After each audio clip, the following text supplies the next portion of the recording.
There's a spice in your kitchen right now. Oregano, turmeric, black pepper, maybe all three, that UK and EU regulators have found contaminated with things that don't belong in food. Not might be.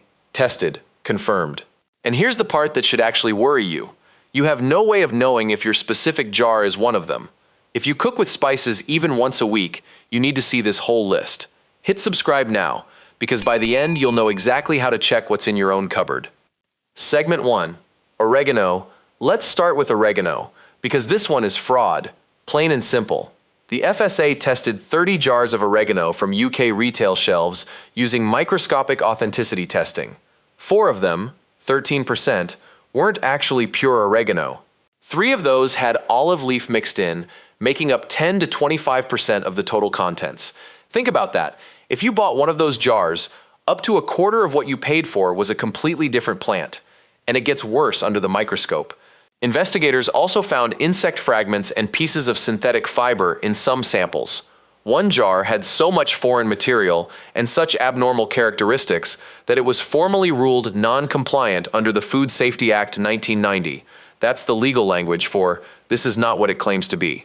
One sample also showed elevated lead, and there's currently no specific UK legal limit for lead in dried oregano to even measure it against, which is itself a gap in the regulation.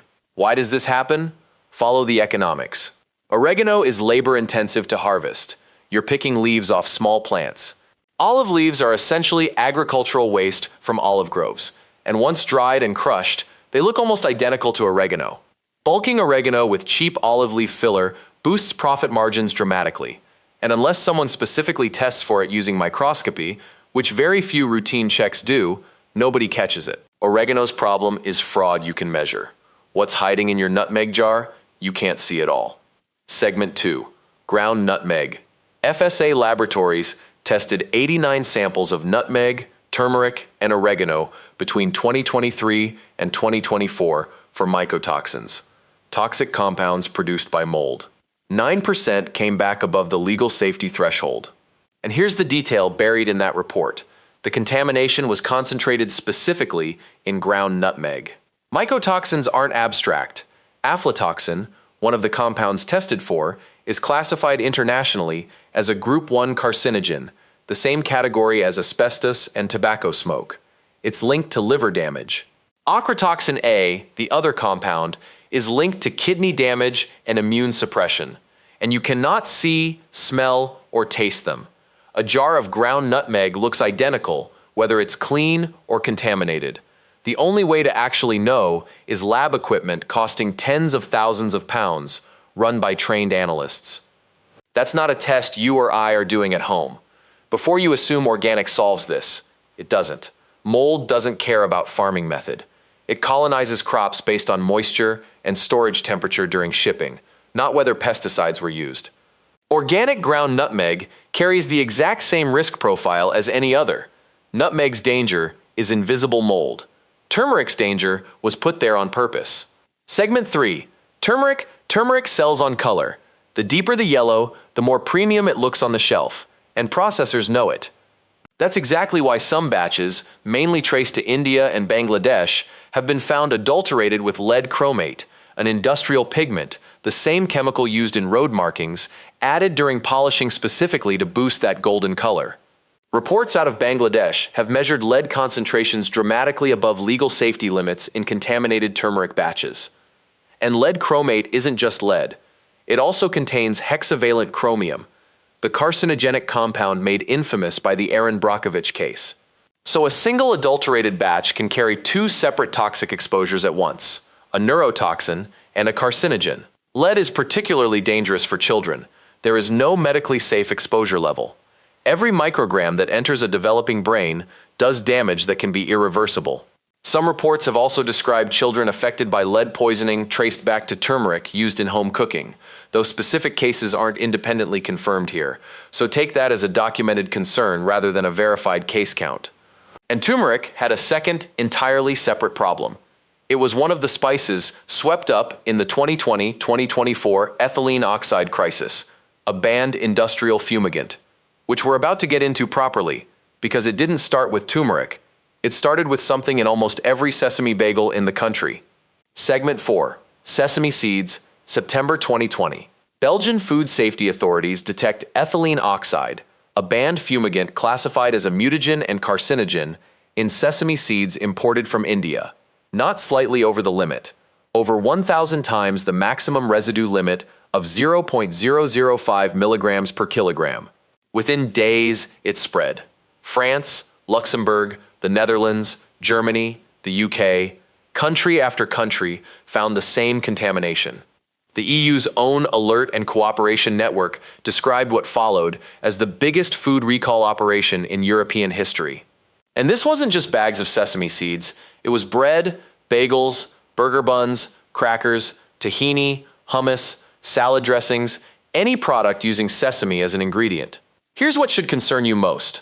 According to the EU's Rapid Alert System, ethylene oxide recalls are still being recorded in 2024.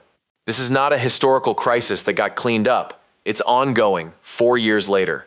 Border inspections catch some of it, but experts have warned that inspections likely catch only a fraction of what's actually moving through global trade. Once regulators started pulling this thread, it led straight to your ginger jar too. Segment 5. Ground ginger. As investigators traced the ethylene oxide crisis back through the supply chain, they widened testing to other spices from the same regions, and ground ginger from India came back positive. To be fair to the source data here, the lead chromate adulteration that's been documented for turmeric hasn't been confirmed the same way for ginger.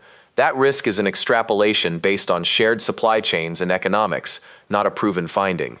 The ethylene oxide link, though, is real and documented. Ground ginger is stored in bulk before packaging, which gives it extended exposure time during fumigation. And think about how often it's actually used. Curries, stir-fries, baking, marinades, tea. If you cook with ginger regularly, that's repeated exposure every time, and these are compounds where risk builds with cumulative exposure, not a single dose. Now put ginger in a blend with turmeric and coriander, and the math gets worse fast. Segment 6. Curry powder. Curry powder isn't one ingredient. It's typically turmeric, coriander, cumin, fenugreek, and ginger blended together. That makes it a contamination multiplier. If any single component carries risk, the finished blend inherits it. During the ethylene oxide crisis, curry powder repeatedly appeared on recall lists, largely because it often contains both turmeric and coriander, two of the most affected spices. And the logic compounds: if each individual ingredient carries some independent chance of contamination, a blend containing 3 or 4 of them carries meaningfully higher combined risk than any one spice on its own. That's not a specific published statistic. It's straightforward math, and it's worth understanding rather than dismissing. Curry powder also inherits nutmeg's mold risk if any component was stored badly before blending, so you're potentially getting a cocktail of contaminants from a single jar rather than one type. Coriander on its own already made the regulator's official watch list. Segment 7. Ground coriander. Ground coriander was named directly by the FSA as one of the products affected by the ethylene oxide crisis, alongside sesame and ginger. Like those, it was fumigated during storage and shipping to control microbial contamination during transit from India. Here's the mechanism that makes ground spices worse than whole ones. Ground coriander has far more surface area than whole coriander seed.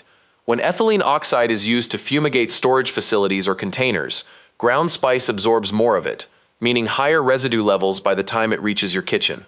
And coriander is used constantly in South Asian and Middle Eastern-inspired cooking: curries, spice rubs, marinades, falafel, tagines. So if you cook from scratch, this is likely a several times a week ingredient for you. And if you think the crisis somehow skipped the most common spice on the planet, it didn't. Segment 8. Black pepper. Black pepper closes the list, and it's arguably the most concerning simply because of scale. It's the most widely used spice in Western cooking. You've probably used it today. Peppercorns imported from India and other Asian countries tested positive for ethylene oxide residues during the same recall period, affecting both whole peppercorns and pre-ground pepper. Separately, black pepper has a well-documented global fraud problem: bulking with papaya seeds, spent pepper waste left over after oil extraction, or dark plant filler. To be precise about what's actually confirmed here, The FSA's recent UK surveillance didn't specifically flag black pepper for this bulking fraud. It's the international food fraud databases that show it as a recurring pattern globally. So treat that specific point as a known global risk rather than a confirmed UK finding. The uncomfortable truth across all 8 of these, the pepper in a premium glass grinder and the pepper in a budget tin can, come from the exact same processors, the exact same warehouses, even the exact same contaminated batch. Price and packaging don't indicate safety. They indicate marketing. Quick gut check before we move on. Out of these 8, which one is sitting in your cupboard right now? Tell me in the comments. I actually want to know which one surprised people the most, because I have a guess and I want to see if I'm right. Why the system can't tell you. Reality check. Here's the frustrating part of everything we've just covered. None of this testing is brand specific. The FSA and EU regulators test aggregate supply, not individual shelf products. They don't publish which supermarket's specific jar failed. They report percentages across the whole retail supply chain. That means there is no safe brand to simply switch to, because virtually every retailer, budget and premium, is sourcing from the same global supply chains, the same import routes, sometimes the same processing facilities. A jar costing 5 times more isn't tested any more rigorously than the value range version sitting next to it. Practical check-it-yourself section, step by step, so what can you actually do, starting today? 4 things, and none of them require lab equipment. Step 1. Buy whole spices and grind them yourself wherever you can. Whole nutmeg instead of pre-ground. Whole coriander seed instead of ground. Whole peppercorns in a mill instead of pre-ground pepper. Whole turmeric root if your local shop stocks it. This does 2 things at once. It closes off most bulking and filler fraud because you can visually inspect what you're buying, and it reduces mold risk, since whole spices are generally less vulnerable to storage contamination than pre-ground powder. Step 2. Rotate your spice rack every 3 to 6 months, rather than letting jars sit for years. Mycotoxins develop over time in storage. The longer a ground spice sits in a humid kitchen cupboard, the more opportunity mold has to establish itself. Step 3. Stop using price as a safety signal.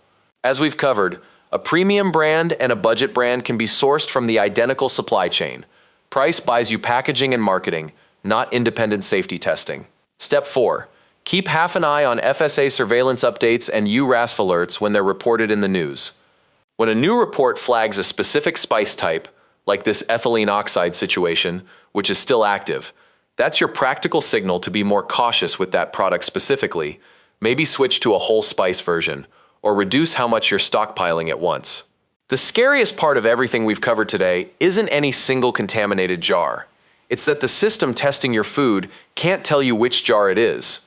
Grind your own where you can, rotate your stock, and don't let a bright color or a premium label do your thinking for you.